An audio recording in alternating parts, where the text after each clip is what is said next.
أما بعد فقد قال الله تعالى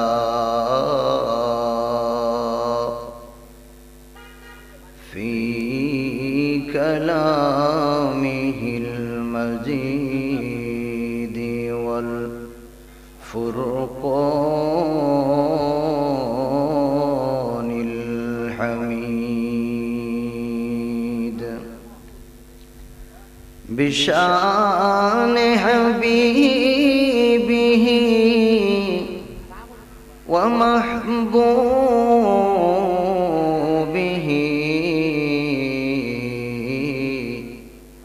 آمرا ومخبرا.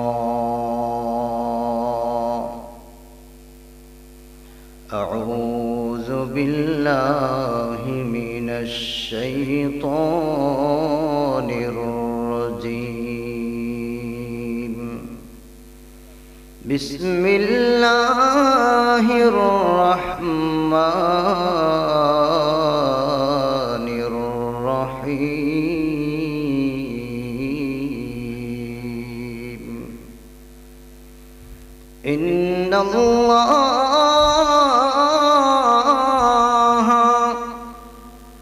وملائكته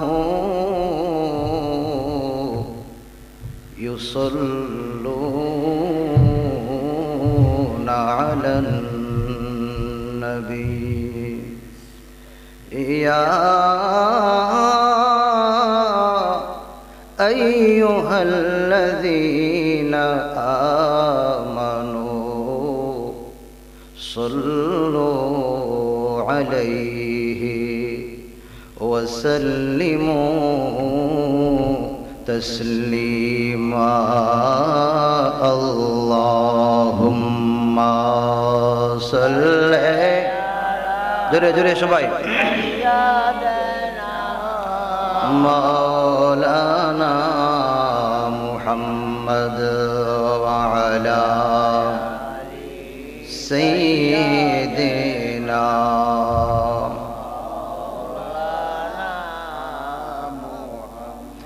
ওরে যাও রে বাংলার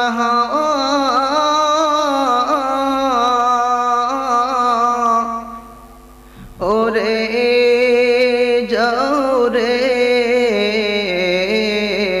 মদিনা।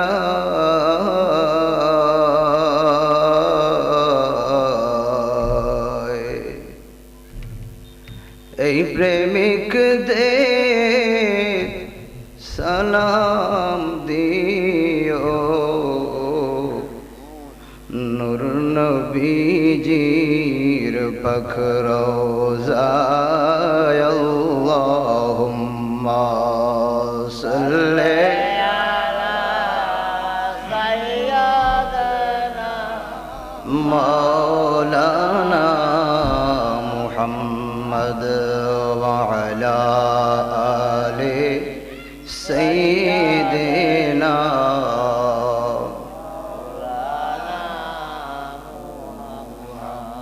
لا إله إلا الله لا إله إلا الله সবাই লা ইলাহা ইল্লাল্লাহ লা ইলাহা ইল্লাল্লাহ লা ইলাহা ইল্লাল্লাহ লা ইলাহা হাসবি রব্বি জাল্লাল্লাহ মা ফি কলবি গায়রুল্লাহ নূর মুহাম্মদ সাল্লাল্লাহু লা ইলাহা ইল্লাল্লাহ জোরে লা ইলাহা ইল্লাল্লাহ লা ইলাহা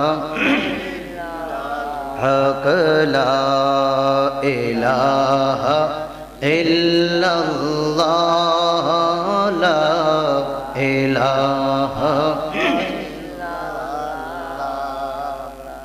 পশ্চিম ধুলিয়াখাল জামি মসজিদ কমিটির এলাকাবাসী ও হযরত শাহজালাল রহমতুল্লাহি আলাইহি সুন্নি যুব সংগঠনের উদ্যোগে এই যুব সংগঠনের প্রত্যেকটি সদস্য, প্রত্যেক সমর্থন, প্রত্যেক সহযোগিতাকারী এবং এই আতরাফের আপামর আল্লাহ প্রেমী, রসুল প্রেমী, ইমানদার, দিনদার ভাইরা, বাবারা, মা বোনেরা কর্তৃক আয়োজিত আজকের এই ৪৭তম বার্ষিক সুন্নি মহা সম্মেলনের সম্মানিত সভাপতি জনাব হযরত মাওলানা আনোয়ার খান সাহেব, সাবেক প্রধান শিক্ষক, ধুলিয়াখাল সরকারি প্রাথমিক বিদ্যালয়। মাহফিলের সহসভাপতি জনাব মোহাম্মদ আব্দুর রাজ্জাক সাহেব, সভাপতি পশ্চিম ধুলিয়াখাল জামি মসজিদ। হাজি মোহাম্মদ আব্দুল খালেক সাহেব, সহসভাপতি আহলে সুন্নাত ওয়াল জামাত ৯ নং নিজামপুর ইউনিয়ন পরিষদ। জনাব আব্দুল হামিদ সাহেব, সহসভাপতি পশ্চিম ধুলিয়াখাল জামি মসজিদ। মোহাম্মদ আব্দুল মান্নাফ সাহেব, বিশিষ্ট মুরব্বী পশ্চিম ধুলিয়াখাল। মাহফিলের মেহমানে আলা আন্তর্জাতিক খ্যাতি সম্পন্ন মুফাসসির কোরআন হযরতুল আল্লাম মাওলানা হাফিজ নিসারউদ্দিন নিসারি সাহেব ফেনী, ज़ीदा मजदुहु व शरफुहु। महफिले प्रधान वक्ता हजरत मौलाना मुफ्ती अबू नसीर खान साहेब, सुपार उत्तर सांगोर दाखिल मदरसा। विशेष वक्तागण हजरत मौलाना मुफ्ती शफीकुल इस्लाम अल कादरी साहेब, खतीब मोंतोइल केंद्रीय जामा मस्जिद लाखाई। हजरत मौलाना নুরুন নবী সাহেব, শিক্ষক পশ্চিম ধুলিয়াখাল সরকারি প্রাথমিক বিদ্যালয়। এখানে আরো অনেক উলামায়ে কেরামের মধ্যে হাফেজ কারি ফজলুর রহমান ফজলুল হক সুমন সাহেব, সভাপতি ধুলিয়াখাল সুন্নি যুব সংঘ। মৌলানা কারি কামাল উদ্দিন সাহেব, খতিব ধুলিয়াখাল তেমুনিয়া জামে মসজিদ। হাফেজ মৌলানা মাহফুজুর রহমান বিলাস খান সাহেব, ইমাম ধুলিয়াখাল সদ্দর খান জামে মসজিদ। হাফেজ জাবের আহমদ সাহেব, প্রধান শিক্ষক আলহাজ নুরুল ইসলাম সুন্নিয়া হাফিজিয়া মাদ্রাসা। মাহফিল যিনি পরিচালনা করছেন এই মসজিদের সম্মানিত ইমাম ও খতিব হযরত মাওলানা মুঈনুদ্দিন আহমদ আশরাফি সাহেব, বারাকাল্লাহু ফি হায়াতিহিম ওয়া ইলমিহিম ওয়া সিহহাতিহিম। সকলে মুহাব্বতে বলি আল্লাহুম্মা আমিন। মাইকের আওয়াজ যত দূর পর্যন্ত যাচ্ছে, আমার পর্দানিশীন মা বোনেরা সহ মাইক অপারেটিং এ যারা আছেন, মিডিয়ার ভাইরা আছেন এবং মাহফিল কর্তৃপক্ষের দায়িত্বপ্রাপ্ত স্বেচ্ছাসেবক বন্ধুরা সহ যত দূর পর্যন্ত আওয়াজে আপনারা শুনছেন, প্রত্যেকের খেদমতে আমি গুনাহগার হাফিজ আহমদ নিজামি শাফি ইমানি আহ্বান জানাচ্ছি, একটু মেহেরবানি করে এই জান্নাতি সামিয়ানায় যারা এখনো রাস্তাঘাটে, দোকানপাটে, বাড়িতে, আমি পরে আসবো, আমরা পরে আসবো চিন্তা করে হয়তো আস্তে আস্তে হেলে দুলে আসছেন, মেহেরবানি করে আমরা দেরি না করে সবাই খুব তাড়াতাড়ি এই জান্নাতি সামিয়ানায় শরীক হয়ে যাব। আমরা যারা এসছি মুহাব্বতের সাথে আল্লাহ পাকের শুকরিয়া আদায় করি যে আল্লাহ আমাদেরকে মেহেরবানি করে, দয়া করে, মায়া করে এই জান্নাতের বাগানের এই সুন্দরতম সময়ে ঈশার নামাজ আদায় করার পর আমাদেরকে জান্নাতি পরিবেশে বসার তৌফিক দান করলেন। জোরে বলুন, আমাদেরকে আসার সুযোগ দান করেছেন কে? আল্লাহ। আরো জোরে সেই আল্লাহ রাব্বুল আলামিনের শুকরিয়া আদায় করা দরকার আছে না নাই? একটু মুহাব্বতে সকলে বলি আলহামদুলিল্লাহ। আরো জোরে বলি আলহামদুলিল্লাহ। এবার বলি আল্লাহু আকবার। এবার বলি ইয়া রাসূলুল্লাহ। এবার বলি ইয়া ওয়ালি আল্লাহ। এবার সকলে বলি মারহাবা। বিসমিল্লাহির রহমানির রহিম। ইয়া আইয়ুহাল্লাযীনা আমানু দুখুলু ফিস-সিলমি কাফা ادخلوا في السلم كافة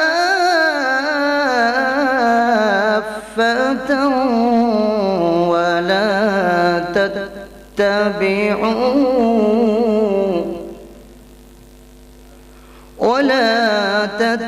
تتبعوا خطوات الشيطان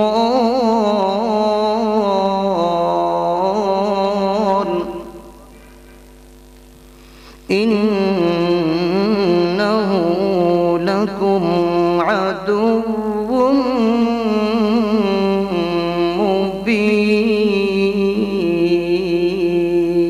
مبين صدق الله العظيم وصدق رسوله النبي الكريم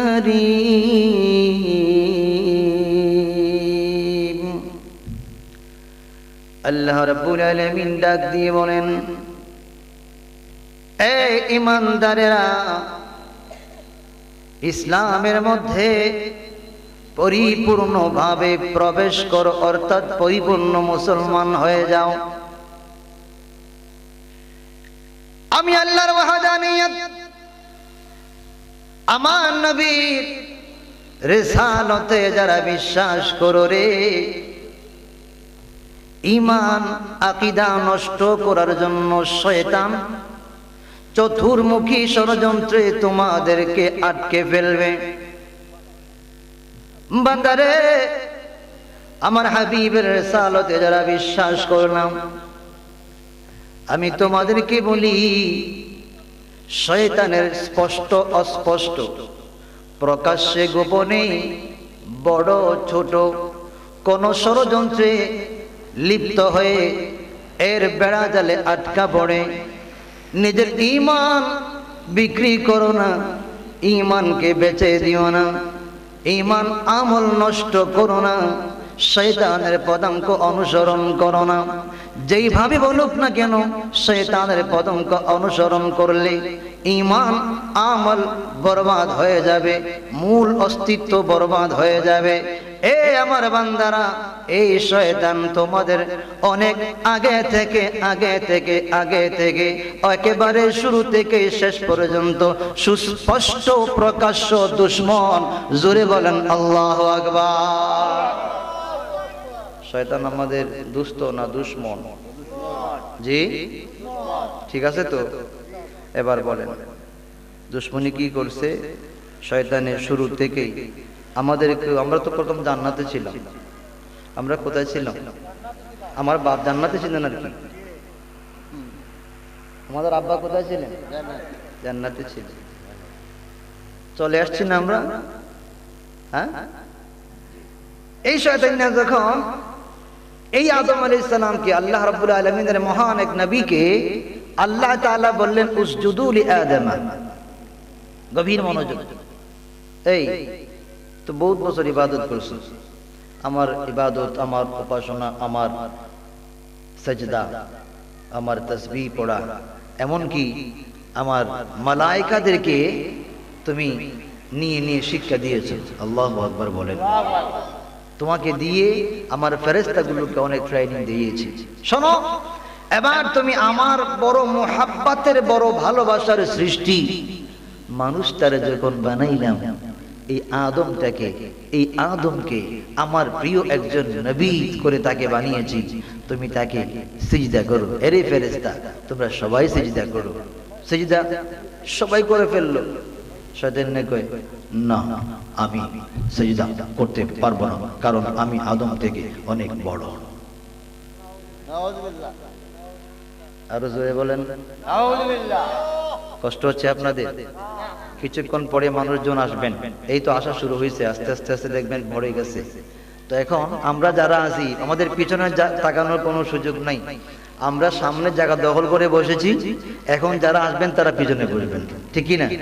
আমার ভাই, ওই মুরব্বী বাবা এবং ছোট ভাই এদিকে সামনে, কাছাকাছি একদম সামনে আসবে, আমার কাছাকাছি চলে আসবে, আমার কাছে আরো সামনে একদম কাছাকাছি চলে আসবেন। আমার কাছে ভালো লাগবে খুব কাছে থেকে কথা বললে। পিছন থেকে পরে যারা আসবেন তারা পিছনে বসবেন। আল্লাহ রাব্বুল আলামিন বলে, আদম আমার বড় মুহাব্বতের সৃষ্টি, আমি তাকে সম্মানিত করেছি, মর্যাদা দিয়েছি। আমার আদমকে আমার সৃষ্টির সকল নাম শিক্ষা দিয়ে ধন্য করেছি। সিজদা করো, বলে না আমি পারবো না। প্রথম কথা হলো, আমাদেরকে বানিয়েছেন আল্লাহ, ঠিক কিনা বলেন? আমাদেরকে বড় করেছেন কে? আরো জোরে। আমাদেরকে ঈমান নামক দৌলত দান করেছেন কে? শয়তানের এত এত ইজ্জত দান করেছিলেন কে? আরো জোরে। আল্লাহ রাব্বুল আলামিন বলে সিজদা করো, বলে না আমি করব না। আমি বলতে চাই, এই শয়তানের যে জবাব আল্লাহ বলে করো, সে বলে করব না, আদব না বেয়াদবি? জোরে বলেন। বাবা যদি সন্তানকে বলে, বাবা রে আজকে তুমি স্কুলে যাও, পুরো ক্লাস করে বাড়িতে ফিরবা, মুখের উপর যদি বলে না আমি যাব না, আমি জানতে চাই এটা কি আদব না বেয়াদবি? আল্লাহ রাব্বুল আলামিন হাকামুল হাকিমিন, এত এত নিয়ামত ভোগ করার পরে আমার আল্লাহর শয়তান না কই আমি পারবো না। এক নম্বর বেয়াদবি। দুই নম্বর বেয়াদবি হলো, আদম আলাইহিস সালাম আল্লাহর যখন সৃষ্টি, মনে রাখবেন, এই দুনিয়া আসার আগে, এই দুনিয়াতে আসার জন্য আল্লাহ ওই উপযোগী ওই সময় করার আগে আলমে আরওয়াতে রূহের জগতে রব্বুল আলামিন সকল নবীদেরকে নিয়ে মিটিং করেছেন, মাহফিল করেছেন। সব নবীদেরকে নিয়ে মিটিং করেছেন, মাহফিল করেছেন। সূরা আলে ইমরান 81 নম্বর আয়াত আমার আল্লাহ ডাক দিয়ে বলেন, এ আমার নবীরা, ওগো আমার দয়াল নবী, আখেরি নবী, আপনি শুনুন। ওয়া ইয আখাযাল্লাহু মিসাকান নাবিয়্যিন, নবীদের থেকে যখন আমি আল্লাহ অঙ্গীকার নিয়েছিলাম, আমি যখন ওয়াদা নিয়েছিলাম। কোন সময়? রূহের জগতে মাহফিল হয়েছে, সব শ্রোতা হচ্ছেন আল্লাহর নবী, আর বক্তা শুধুমাত্র আমার আল্লাহ। জোরে বলেন সুবহানাল্লাহ। সব শ্রোতা নবী, বক্তা শুধু আল্লাহ।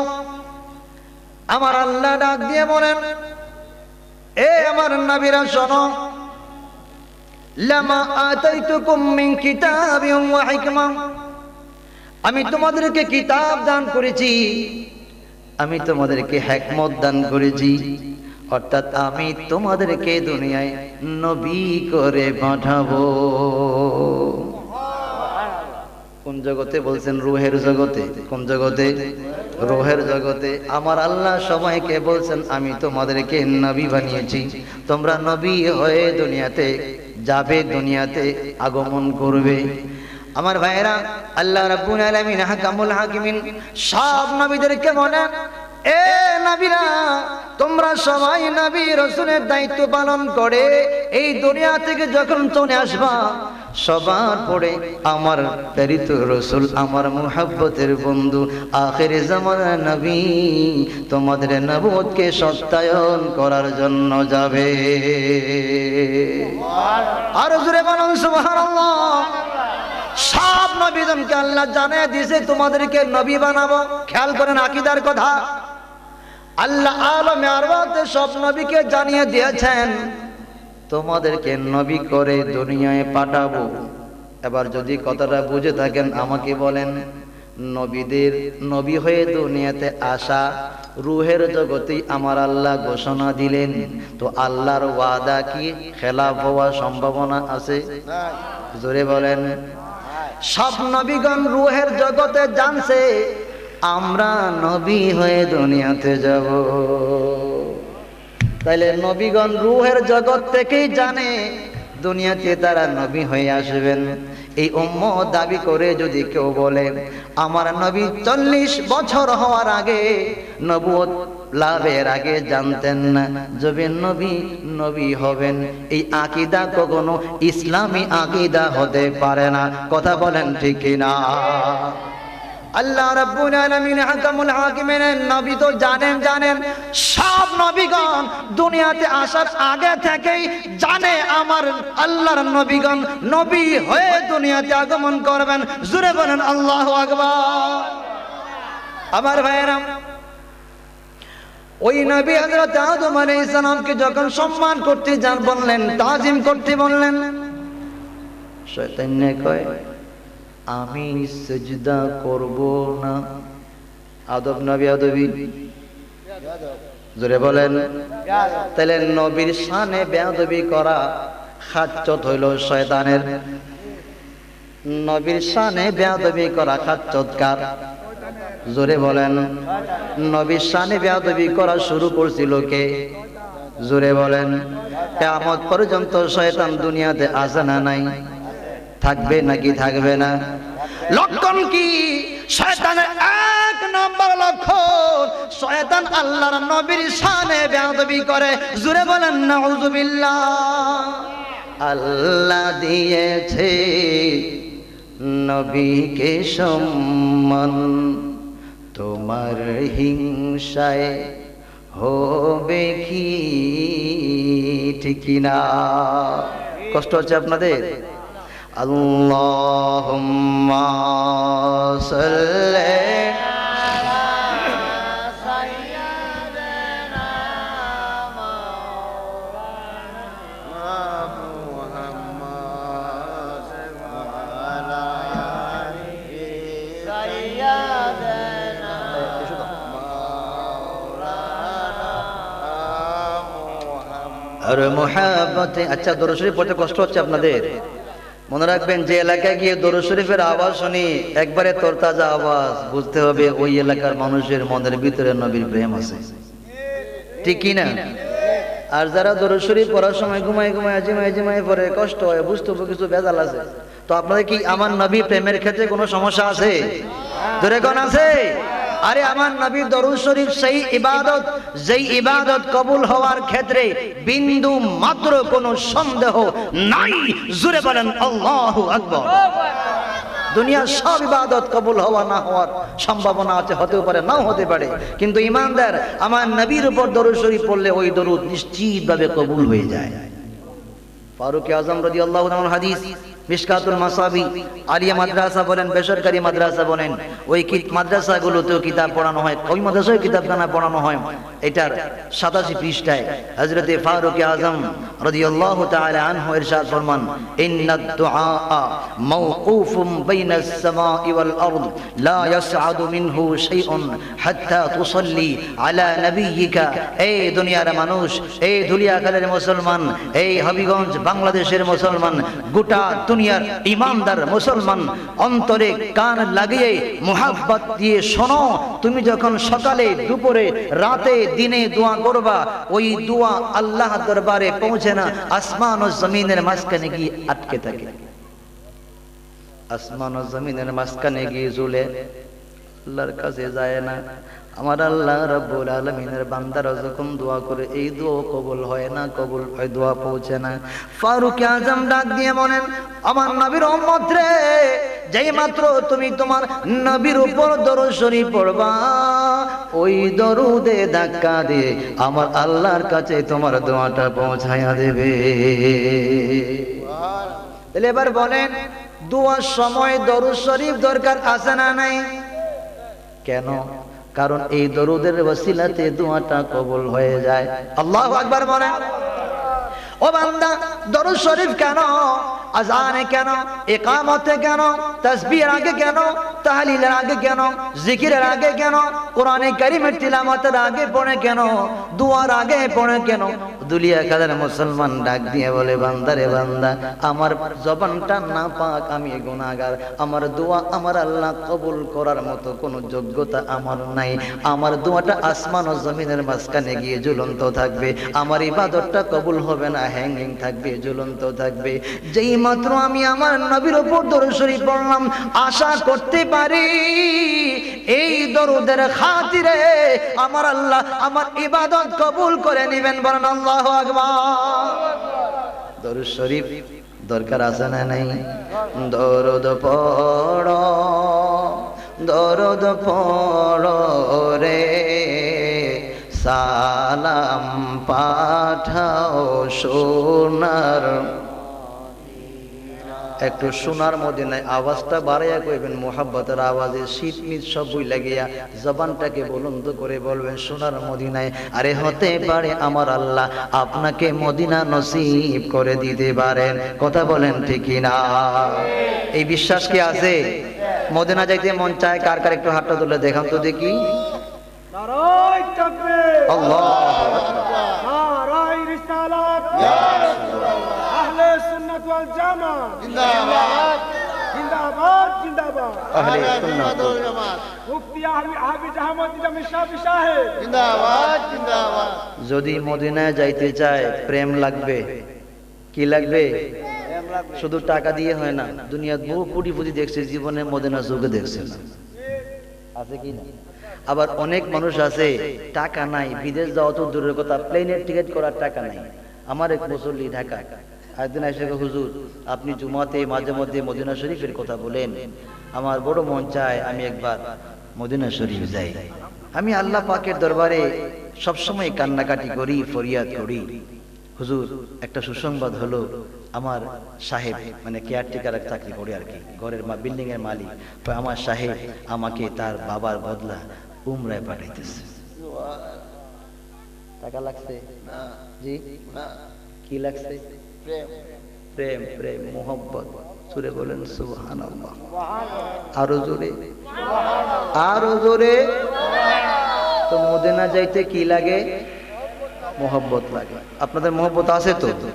একটু মোহব্বতের আওয়াজে, একজন আওয়াজ বন্ধ না রেখে প্রাণ খুলে হৃদয়কে উজাড় করে বলবেন সোনার মদিনা। ওই যে নাচের অংশটা, শেষ অংশ আপনারা বলবেন, বাকিটা আমি বলবো। দরদ পড়ো, দরদ পড়ো রে, সালাম পাঠাও সোনার। বহুত কম সময় লাইনে আইছেন, এবার মোহাব্বতে সালাম পাঠাও দরদ পড়ো, দরদ পড়ো রে, সালাম পাঠাও সোনার। দরদ পড়লে প্রেমেতে, সালাম দিলে তাজিমে, খুশি হন নবী ধনে, শাফাআত করিবেন শেষ বেলায়। দরদ পড়ো রে, সালাম পাঠাও সোনার মাশাআল্লাহ, সালাম পাঠাও সোনার। আহা দরদ পড়ো, দরদ পড়ো রে, সালাম পাঠাও সোনার। এবার বলেন মদিনা শরীফে যাইতে হলে আমার নবীর দিদার পাইতে হলে দরুদ শরীফ বেশি করে পড়া দরকার আছে না নাই? মোহাব্বত সহকারে, তাজিম সহকারে, ভালোবাসা সহকারে দরুদ শরীফ পড়লে ওই দরুদ পড়নেওয়ালা বান্দা সাথে সাথে যে দোয়া করবে ওই দোয়াটা পর্যন্ত কবুল হয়ে যায়। আমার বন্ধুরা, বাবারা, ভাইয়েরা, বলছিলাম আমার আল্লাহ বলেন, ও বান্দারা ইসলামের মধ্যে পরিপূর্ণ দাখিল হও, ইসলামের মধ্যে পরিপূর্ণ প্রবেশ করো। অর্ধেক না, আমার হাবিব তোমার জন্য যে আদর্শ নিয়ে গেছেন ওই আদর্শকে মনে প্রাণে কায় মনোবাক্যে গ্রহণ করবা, তখন তুমি মুসলিম হবা, মুমিন হবা। ও বান্দা, মুসলিমটা কি? মুসলিম মানে আত্মসমর্পণকারী। মুসলিম মানে কি? আত্মসমর্পণকারী, যিনি নিজেকে সঁপে দিয়েছেন আল্লাহর দরবারে, আমার রাসূলের দরবারে। আল্লাহু আকবার। কেমনে সঁপে দিয়েছেন? হযরত আমর ইবনে আবাস রাদিয়াল্লাহু তাআলা আনহু অনেক প্রবীণ সাহাবী, ইসলামের প্রথম যুগে যিনি ঈমান এনেছেন, ইসলাম গ্রহণ করেছেন, উনি ডাক দিয়ে বলে, বান্দারে, রাস্তা দিয়ে চলার সময় আমি হঠাৎ দেখতাম মানুষ মূর্তির পূজা করে। আমি হঠাৎ দেখতাম পাথর দেখলে পাথরের উপাসনা করে, পাথরের পূজা করে। রাস্তা দিয়ে যাওয়ার সময় অনেক মানুষকে দেখতাম আগুন জ্বালায়, আগুনকে ভগবান মানে আগুনের পূজা করে। কিন্তু আমার মনে প্রশ্ন জাগতো, এ বান্দা, তোমরা নিজেরাও আল্লাহর সৃষ্টি, যার উপাসনা করছো তাও তো আমার আল্লাহর সৃষ্টি, ঠিক কিনা বলেন? পাথরে বানাইছে কে? পারে দিয়ে কইন, আরো জোরে বলেন, আরো জোরে। আল্লাহর নাম জোরে নিলে লস হবে না রে বন্ধুরা, বাবারা, ভাইয়েরা। আল্লাহর নাম যখন নিবেন, যদি জরবটা যদি এর মধ্যে, এই কলবের মধ্যে লেগে যায়, এই বাম চাইবে যখন এমন একটা সেন্টার আছে যেই সেন্টারে আপনার জরবটা লেগে যাবে, গোটা বডি ঝাড়া খেয়ে সকল প্রকার নাপাকি থেকে পাক হয়ে যায়। জোরে বলেন আল্লাহু আকবার। আল্লাহ শব্দের জরব যখন বান্দার কলবে লাগে, মুহাব্বত নিয়ে যদি বান্দা আল্লাহ আল্লাহ আল্লাহ আল্লাহ আল্লাহ আল্লাহ জোরে আল্লাহ আল্লাহ আল্লাহ আল্লাহ, ও দহুয়া আল্লাহ রে, ডাকি আপনায় কাতরে, ও দহুয়া আল্লাহ রে, ডাকি আপনায় কাতরে। আল্লাহ আল্লাহ আল্লাহ আল্লাহ আল্লাহ। আজকের মাহফিল কবুল করুন, আজকের মাহফিল কবুল করুন, নূর নবীজির খাতিরে, ও দয়াল আল্লাহ রে, ডাকি আপনায় কাতরে। আল্লাহ আল্লাহ আল্লাহ আল্লাহ আল্লাহ আল্লাহ, লা ইলাহা ইল্লাল্লাহ মুহাম্মাদুর রাসূলুল্লাহ সাল্লাল্লাহু তাআলা আলাইহি ওয়াসাল্লাম। আমার বাবারা, ভাইয়েরা, বলছিলাম আল্লাহর জরব যখন কলবে লাগে, ওই বান্দার হার্টের যদি কোনো রোগ থাকে, তার বৃদ্ধ আল্লাহ তার বক্ষবিধি, তার হার্টটা, তার হৃদযন্ত্রে কোনো বিমার থাকলে ওই আল্লাহ শব্দের, আল্লাহ জরবের তাজিরে বান্দার হার্ট পর্যন্ত ভালো হয়ে যায়।